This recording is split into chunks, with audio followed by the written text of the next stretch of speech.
There are wounds that bleed loudly, tears, arguments, slam doors.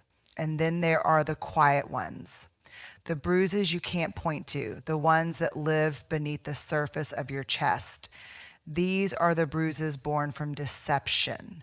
When someone you trusted, someone you built a life with, chooses dishonesty over honesty.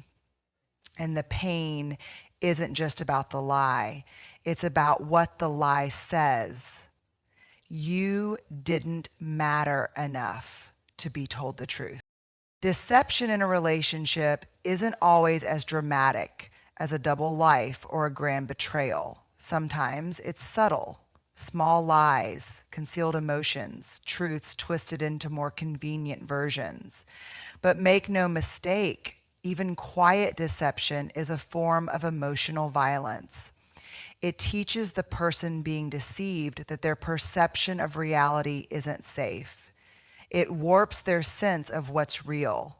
And when the rug is pulled out from under your emotional footing, the fall feels endless. The hardest part isn't just discovering the lie, it's what comes after. The questions that loop in your head at 3 a.m. Was I naive? How did I not see it? Did I cause this? We internalize deception. We absorb it like it's our failure to detect it, when in truth, it is a reflection of the other person's inability to be brave with the truth. And let's name that for what it is: cowardice, not care. Control, not compassion. And here's the cruel irony. When someone lies to you in a relationship, they've already rehearsed their justification in their own mind. They've convinced themselves that the lie protects you or that the truth would be too much. But protection without consent isn't love, it's manipulation dressed as mercy. We deserve the dignity of truth even when it's uncomfortable.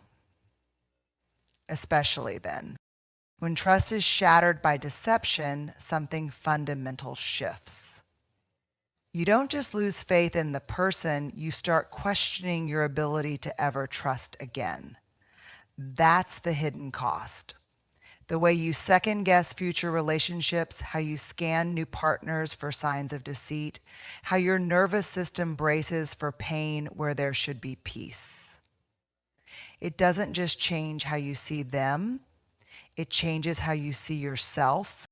Healing from this kind of betrayal is not about rushing to forgiveness.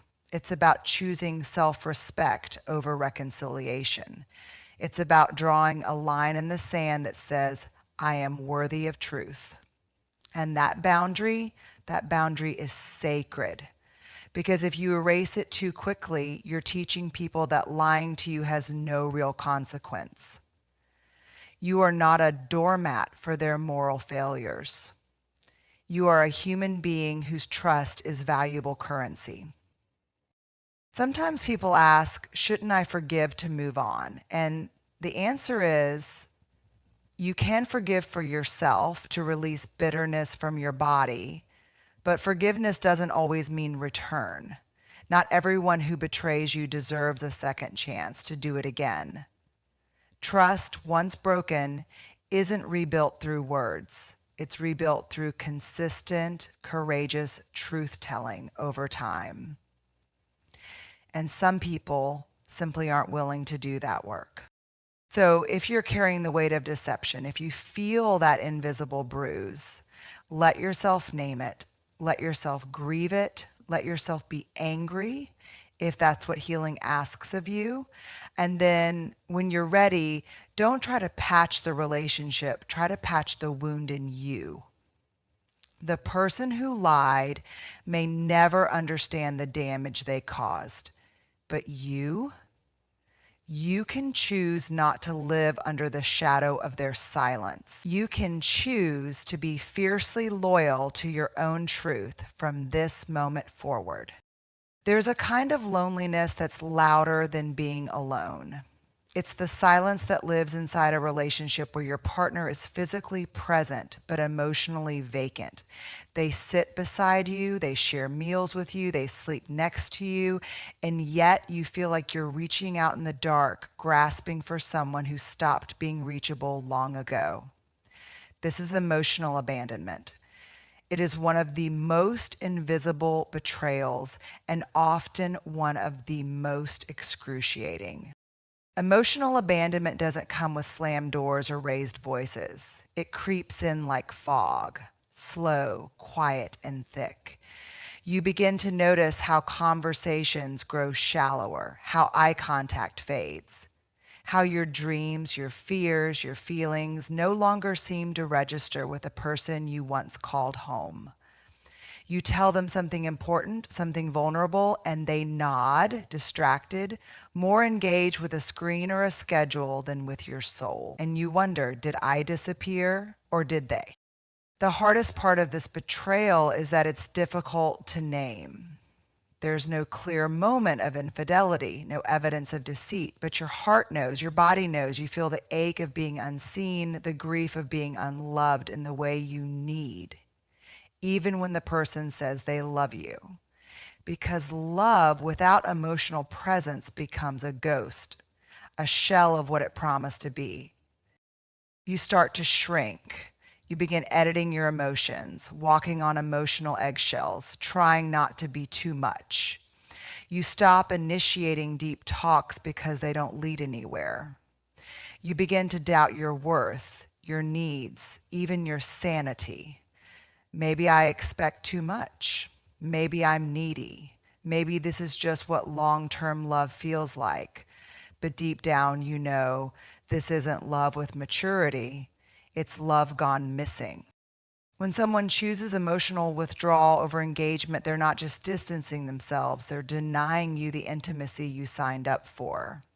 Relationships aren't just about sharing space, they're about showing up. And showing up isn't just physical, it's spiritual. It's saying, I see you, I hear you, I hold space for who you are today, not just who you were when I first met you. And when that stops happening, the relationship becomes a house with no heartbeat. Healing from emotional abandonment means validating your own needs again. It means remembering that you are not too much. You are simply asking the wrong person for intimacy. It means turning inward and asking, what parts of myself have I buried trying to keep this connection alive? And then gently bringing those parts back to light. Not for them, for you. Because in the end, emotional presence is not a luxury, it's a requirement. A relationship without soul contact is a performance, not a partnership. You deserve more than someone who shares your bed. You deserve someone who shares your depths, someone who shows up not just when it's easy, but when it's hard. And if that person won't meet you there, the bravest thing you can do is walk away, not from love, but toward it. There is a betrayal that doesn't always look like betrayal at first. It wears the mask of humor, tough love, or even concern. It slips in quietly in moments when you're vulnerable, when you're celebrating something important, or when you're simply being yourself. And then the joke at your expense, the eye roll, the dismissive comment, the way your partner talks about you to others with thinly veiled contempt. This is the betrayal of mockery, the moment when someone who once promised loyalty becomes your harshest, most hidden critic. Mockery in a relationship is a slow erosion.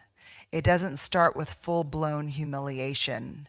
It starts with subtle digs, a joke about your body, a snide comment about your dreams, a sarcastic remark when you share something that matters to you. And the worst part? It's often done in public, disguised as playfulness. And when you confront it, they say, you're being too sensitive. Or, come on, I was just kidding. But it doesn't feel like a joke. It feels like a bruise being pressed over and over again. The betrayal here is double layered. First, you're hurt by the words, but second, and maybe even more painful, is the realization that the person who should be protecting your heart is the one aiming at it. You thought this was a safe space. You believed your vulnerabilities were sacred. Instead, they became ammunition. And that's a deep fracture, because once someone starts using your soft spots to make themselves feel big, they've stopped being your partner. They've started being your judge.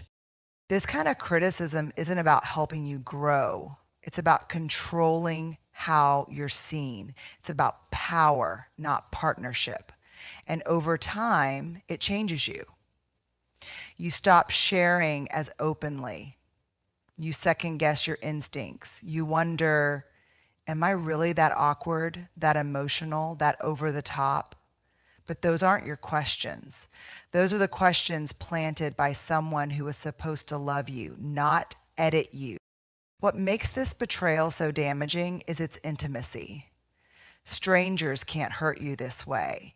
Only someone who knows your story can twist it like that. Only someone who knows what you care about can weaponize it. And when they do, it's not just painful, it's confusing. Because part of you still loves them, part of you remembers who they were before the criticism crept in, and that hope is often what keeps you in the line of fire far too long. But here's the truth. Love doesn't mock. Love doesn't shrink you to feel taller. Love doesn't parade your flaws as punchlines. A healthy relationship is one where you feel seen and held and celebrated, not tolerated, teased, or fixed. You deserve someone who treats your joy as sacred, not silly. Someone who speaks about you in rooms you're not in, with reverence, not ridicule. Healing from this betrayal means reclaiming your voice. It means believing yourself when something doesn't feel right, even if no one else sees it. It means drawing a boundary that says, my soul is not up for satire. And yes, it might mean walking away from someone who insists their cruelty is just humor. Because if you have to become smaller to be loved, that's not love.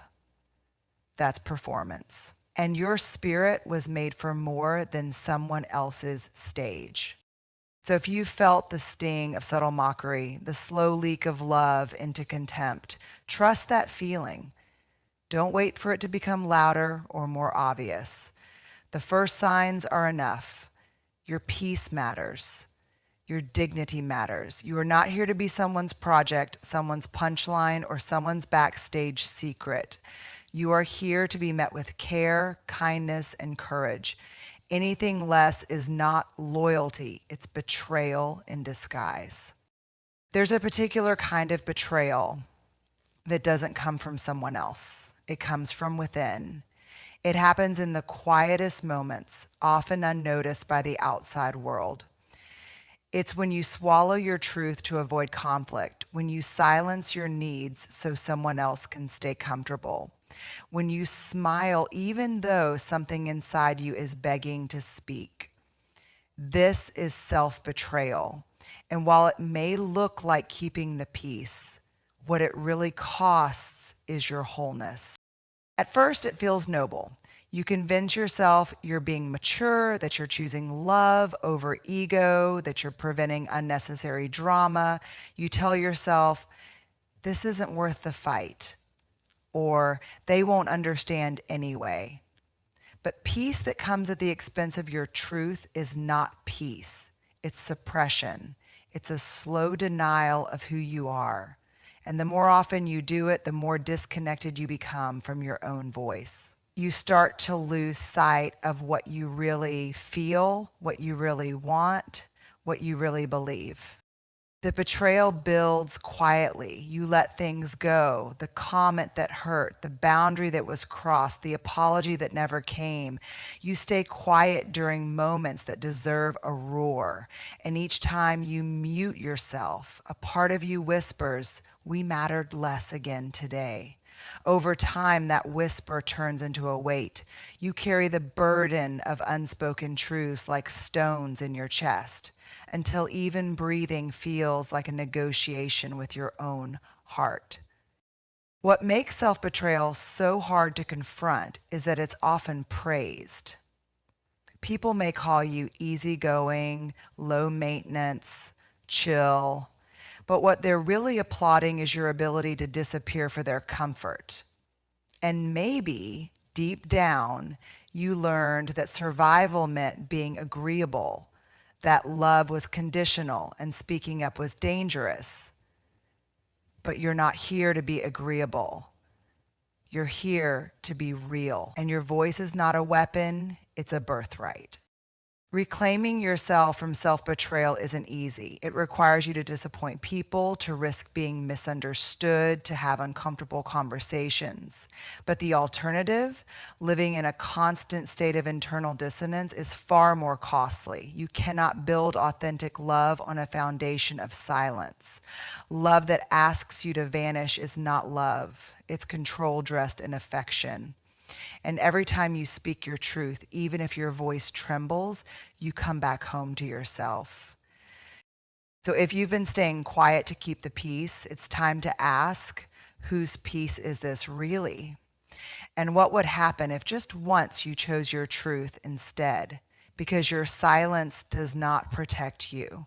It only distances you from the person you were born to be. And you, in all your fullness, your fire, your depth, are not a problem to solve. You are a truth worth hearing. Even if the world isn't ready, you are.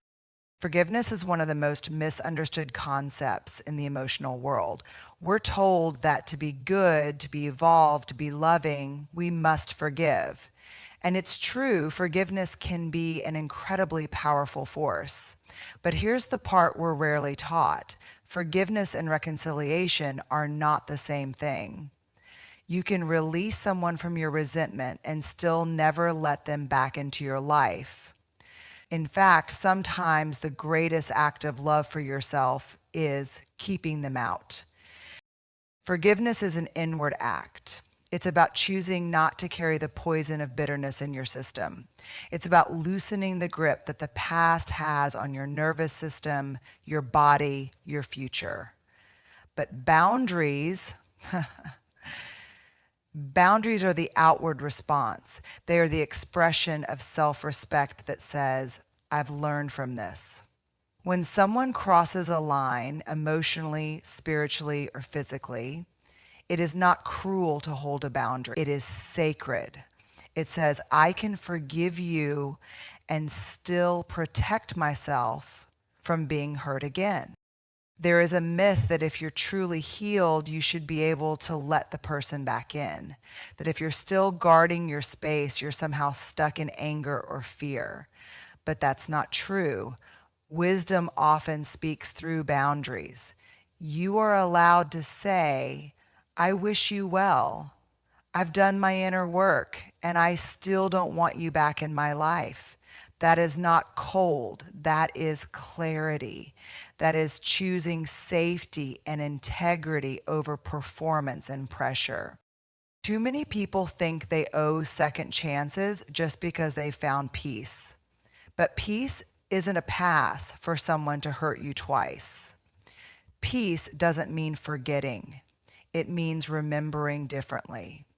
It means saying, I remember what happened, I've processed it, I've let go of the hate, but I haven't forgotten the lesson, and I won't gamble with my soul just to prove I'm over it. That's not a grudge, that's growth. People may call you unforgiving for keeping your distance. Let them.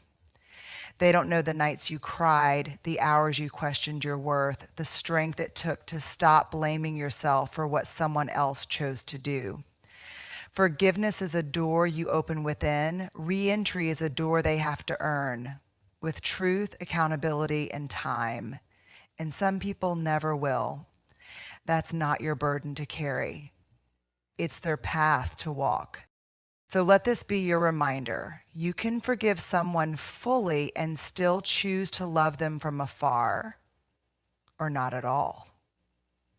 That line you draw in the sand, that's not a wall of bitterness. It's a sacred boundary. It says, I honor what I've been through. I cherish who I've become, and I will never again abandon myself in the name of someone else's comfort. Forgiveness is yours. Reentry is optional.